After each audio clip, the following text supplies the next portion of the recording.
जय हिंद।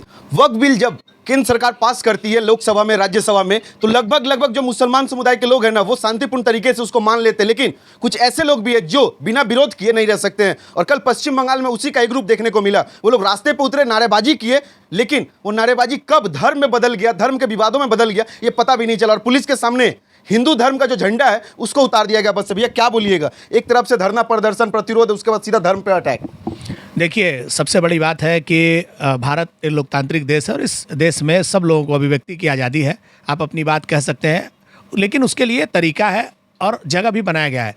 वक्फ संशोधन बिल जब आया तो पहली बार इस भारत के इतिहास में सबसे लंबे समय तक उस पर चर्चा हुई। हर राजनीतिक दल के लोग हैं, हर संप्रदाय के प्रतिनिधि वहाँ पर हैं। लोकसभा में, राज्यसभा पर बड़ा चर्चा हुआ। चर्चा के बाद में बाहर भी चर्चाएं हुई हैं। देश के प्रधानमंत्री ने मीडिया के सामने चर्चा की, भारत के गृह मंत्री ने मीडिया के सामने चर्चा किया और पहले लोकसभा में फिर विधानसभा में ये बिल पास हुआ। और पास होने के बाद राष्ट्रपति का अनुमोदन मिलने के बाद अब ये कानून बन गया है। जब कानून बन गया है उसके बाद भी आपको अपनी बात रखने के लिए भारतवर्ष में एक स्थान है। माननीय सर्वोच्च अदालत, सुप्रीम कोर्ट में बहुत सारे संस्थाओं ने, बहुत सारे लोगों ने अपनी बात वक्फ के समर्थन में रखने का प्रयास किया है और उस पर सुनवाई भी होगी। लेकिन पश्चिम बंगाल एक ऐसा जगह है जहाँ पर सीएए के समय में भी और अलग अलग समय पर यहाँ पर जिहादी ताकतों के हाथ पर सरकार इस तरीके से कठपुतली बनी है कि सरकार मौन रहती है। और सीएए पर कानून बनने के बाद हावड़ा में जिस तरीके से हम लोगों ने नेशनल हाईवे पर अत्याचार करते देखा, ट्रेनों पर हमला होते देखा, हमने मालदा मुर्शिदाबाद में जिस तरीके से रेल के संपत्ति को लूटते, आग लगाते, स्टेशनों को लूटते देखा है, ये उसी का एक नज़ारा है। पश्चिम बंगाल की सरकार मुखदर्शक बन के, हमको तो ऐसा लगता है कि तुष्टीकरण की राजनीति में इतनी अंधी हो गई है कि इसको ये भी समझ में नहीं आता है कि ये हो क्या रहा है।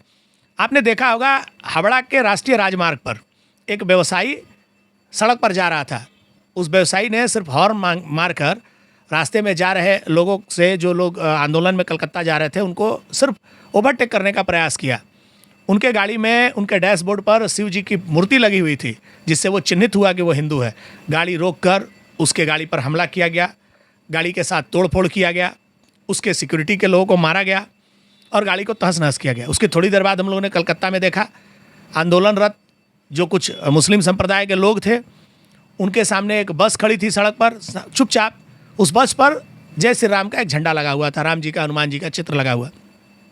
इनको इतना आपत्ति राम जी के झंडे से है, वो भी भारत में। ये देश आर्यावर्त है, हिंदुस्तान है, भारत है, ये बांग्लादेश पाकिस्तान नहीं है। यहाँ का बहुसंख्यक समाज चुप है, उसका हृदय बड़ा है। इसका मतलब ये थोड़ी ना है कि आप सर पर चढ़ के नाचोगे। एक ड्राइवर के ऊपर दबाव बनाकर पुलिस के सामने जिस तरीके से एक धार्मिक झंडे को खोलवाने का काम किया गया, पुलिस मुखदर्शक बनकर बनी थी, ये पश्चिम बंगाल में एक गलत संदेश जा रहा है।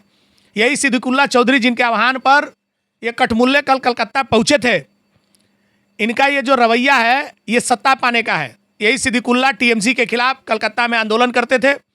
इनके आए हुए लोग कलकत्ता में उपद्रव मचाते थे। ममता बनर्जी डर कर इनको विधायक बना के मंत्री बनाई है। फिर साल भर बाद चुनाव है, वो दबाव की राजनीति करने के लिए कलकत्ता में आते हैं और एक सरकार का नुमाइंदा मंत्री ये बोलता है कि हम कलकत्ता स्तब्ध करने नहीं आए हैं, हम तो जब चाहेंगे स्तब्ध कर देंगे, अभी हम जिला को टाइट करेंगे। उसके बाद कलकत्ता में 50 जगहों पर 10-10 हज़ार की संख्या लेकर, गुड़ चीड़ा लेकर कलकत्ता को स्तब्ध कर देंगे। किसके बल पर बोल रहे हैं? आपकी माँ ने दूध पिलाया है तो आप थोड़ा उत्तर प्रदेश में जाके बोलिए ना कि 10,000 आदमी लेकर रास्ता बंद करके दिखाएंगे। वो रास्ता जाम करेंगे तो हिंदू लोग का झुंझुना बजाएगा। विषय आप समझिए, विषय हिंदू का नहीं है। हिंदू हमेशा से ही सहिष्णु रहा है, विवादों में नहीं जाना चाहता है। लेकिन ये काम तो लॉ एंड ऑर्डर देखने का काम सरकार का है। सरकार के जो नुमाइंदे हैं, जो लॉ एंड ऑर्डर मेंटेन करने की जिम्मेवारी जिनके ऊपर है, ये तो मुस्लिम इलाके में जाते हैं तो भीगी बिल्ली बन जाते हैं, टिकिया पड़ा में मार खाते हैं, लात के उछल के मारता है पुलिस को और वही पुलिस उनके घर राशन पहुंचाती है। कलकत्ता में हमला होता है, पुलिस टेबल के नीचे छुपती है। ये पुलिस इनके खिलाफ कुछ नहीं कर सकती। पुलिस को ये पता है कि भाई हम मुस्लिम इलाका में मुझे कुछ नहीं करना है, मुसलमानों के खिलाफ हमको कुछ नहीं करना है, ट्रांसफर हो जाएगा। आप हमको ये बताइए कि यही कलकत्ता डायरेक्ट एक्शन भी देखा है। उस समय की सरकार ने खुली छूट दे दी थी और लाखों लाख लोगों को काटा गया। आज वही दिन वापस पश्चिम बंगाल देखने जा रहा है। जिस तरीके से तुष्टीकरण की पराकाष्ठा हुई है, ये हिंदू समाज इसको बर्दाश्त नहीं करेगा। आज हमारे साथी सड़क पर उतरकर बसों पर गेरुआ झंडा बांध रहे हैं, अपनी गाड़ियों पर लगा के निकल रहे हैं। हम देखते हैं कि 33% के घमंड में आप कितना मजबूत हो गए हैं कि आपको 67% की चिंता नहीं है। ममता बनर्जी को समझ में आ गया है कि 33 और 67 में कितना अंतर है। नहीं तो जिनको राम के नाम से डर लगता था, मंच छोड़ के भागती थी, सड़क पर गाड़ी से उतर जाती थी, उनके पार्टी के नेता और मंत्री सड़कों पर जय श्री राम करते घूम रहे हैं। उनको समझ में आ गया कि 67% की ताकत कितनी है, लेकिन इनको समझ में नहीं आया। मैं आपको याद दिलाना चाहता हूँ, एक दिन था जब आसाम में इसी तरीके से उपद्रव होता था, एक दिन था जब उत्तर प्रदेश में भी इसी तरीके से उपद्रव होता था, महाराष्ट्र में इसी तरीके से उपद्रव। आपने देखा है महाराष्ट्र में किस तरीके से क्रांतिकारियों के मूर्तियों को तोड़ा गया, ऐतिहासिक स्थलों पर किस तरीके से तांडव किया जाता था। आज आपकी माँ ने दूध पिलाया तो आप करके दिखा दीजिए। आप जाइए उत्तर प्रदेश में हंगामा करके दिखा दीजिए, आप जाइए आसाम में हंगामा करके दिखा दीजिए। पश्चिम बंगाल भी चाह रहा है कि वही रूप देखना है, तो इंतजार कीजिए। पश्चिम बंगाल के हिंदू भी चूड़ी पहनकर नहीं बैठे हैं। जिस तरीके से यहाँ की सरकार मौन होकर इनको तांडव करने की छूट दे रही है, लास्ट में अपने धर्म की रक्षा के लिए हमको खुद ही सामने उतरना पड़ेगा। समय बहुत जल्दी आ रहा है, सत्ता परिवर्तन होने दीजिए, सबको उसके औकात का पता लग जाएगा। अब एक चीज समझने वाली बात है, कल जिस प्रकार से उन लोग के द्वारा प्रोटेस्ट किया गया, जिस बस से झंडा उतारा गया, वो किसी पार्टी का झंडा नहीं था, ना बीजेपी का था, ना टीएमसी का था, ना सीपीएम का था, ना कांग्रेस का था। और एक तरह से देखा जाए तो जो मुस्लिम समुदाय के लोग हैं वो हर राजनीतिक दल में है। अगर कोई बोले कि सिर्फ टीएमसी में है मुस्लिम, तो ऐसा नहीं है, बीजेपी में भी है, सीपीएम में भी है, कांग्रेस में भी है। और बहुत सारे सत्ताधारी पार्टी के नेता कहते हैं कि मुस्लिम लोग भाईचारा निभाते हैं। ये कल कैसा भाईचारा था? एक झंडा उन लोग को नजर में खटक रहा था क्या? कैसा भाईचारा था? देखिए, ये तो आपको एक छोटा सा एग्जाम्पल देखने को मिला है। जब भीड़ चलती है, ये कट्टरपंथी जो लोग हैं, जब इनकी भीड़ चलती है, तो जब ये हमला करते हैं ना, तो हिंदू देखकर और काफिर देखकर हमला करते हैं। उस समय ये नहीं पहचानेंगे कि उस गाड़ी में जो कल व्यवसायी मार खाया वो बीजेपी करने वाला था, ये कौन बोलता बताता है। वो तृणमूल का समर्थक नहीं था, इसकी क्या गारंटी है। वो कांग्रेस करने वाला नहीं था, इसकी क्या गारंटी है। वो सिर्फ हिंदू की गाड़ी थी जिसके चलते उसके ऊपर हमला हुआ। इस बस पर हिंदू का झंडा लगा था, इसलिए हुआ। आप बताइए ना, आपका हिम्मत कैसे होता है भारत में, हमारे देश में, जिस देश की सभ्यता संस्कृति हमारे आराध्य मर्यादा पुरुषोत्तम राम से जुड़ी हुई है, उस देश में आपको राम के झंडा से एलर्जी है। और फिलिस्तीन का, उसी जुलूस के लोग कल फिलिस्तीन का झंडा लेकर घूम रहे थे। उनके बाप दादा कभी फिलिस्तीन का नक्शा भी नहीं देखे हैं, कहाँ फिलिस्तीन है उनको नहीं पता है। मैं तो चैलेंज करता हूँ, जितने लोग फिलिस्तीन का झंडा लेकर घूम रहे थे, 1 महीना के लिए फिलिस्तीन जाके दिखा दीजिए, आपको पता लग जाएगा क्या स्थिति है। फिलिस्तीन का झंडा लेके घूमेंगे, ईरान इराक का झंडा लेके घूमेंगे, और जय श्री राम का झंडा से जिसका देश में खा रहे हैं, जिसका अन्न खा रहे हैं, जिसके देश में रह रहे हैं, उसका एहसान मानने के बजाय आपको गेरुआ झंडा से अगर दिक्कत है तो आप भारत में मत रहिए। ये आपका देश नहीं है, आपको तो फिलिस्तीन से, पाकिस्तान से, बांग्लादेश से प्रेम है, चले जाइए वहाँ।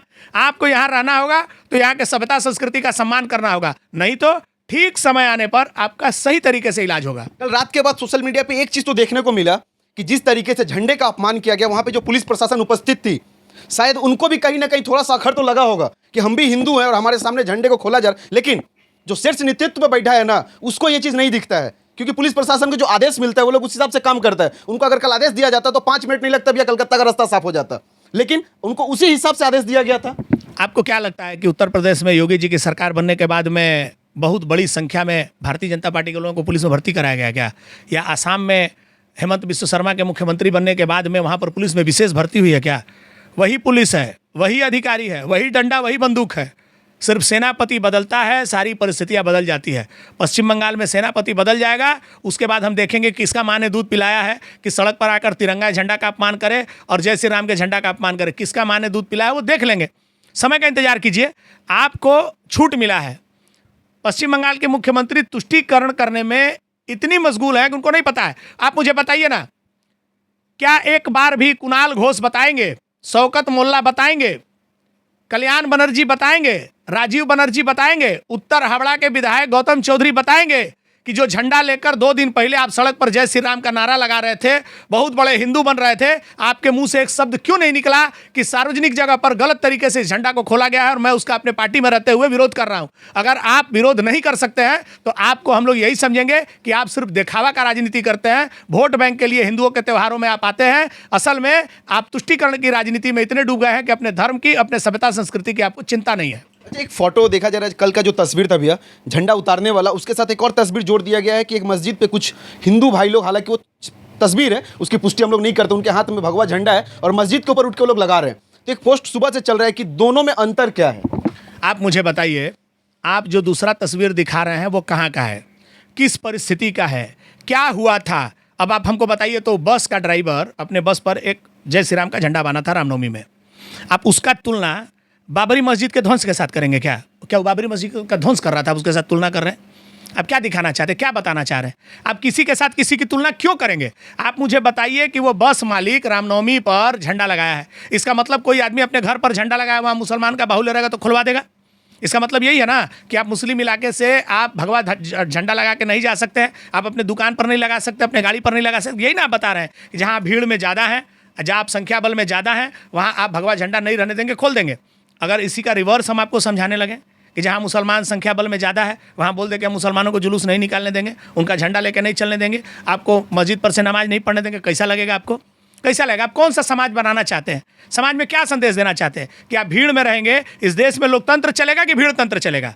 अगर इस देश में भीड़ तंत्र ही चलेगा तो आप मुझे बताइए 33% ज़्यादा होता है कि 67% ज़्यादा होता है? अगर 33% भीड़ तंत्र दिखा रहा है और 67% कल से घूमकर भीड़ तंत्र दिखाने लगेगा तो इस पश्चिम बंगाल की स्थिति क्या होगी? संभाल लेंगे पश्चिम बंगाल की मुख्यमंत्री? 33% वाले तो बोल रहे हैं फिर धरना देंगे हम लोग। नहीं, उनको धरना देने का अधिकार है, वो धरना दें। धरना तो बहुत घातक होता है, कल हम लोगों ने देखा। वो अपना धरना दें, अपना धरना दें, आंदोलन करें, सुप्रीम कोर्ट जाएं, जहां मर्जी जाएं, जाके हबड़ा पुल पर से कूद जाएं, अपना शरीर में तेल छीट के आग लगा ले। कौन मना किया उनको?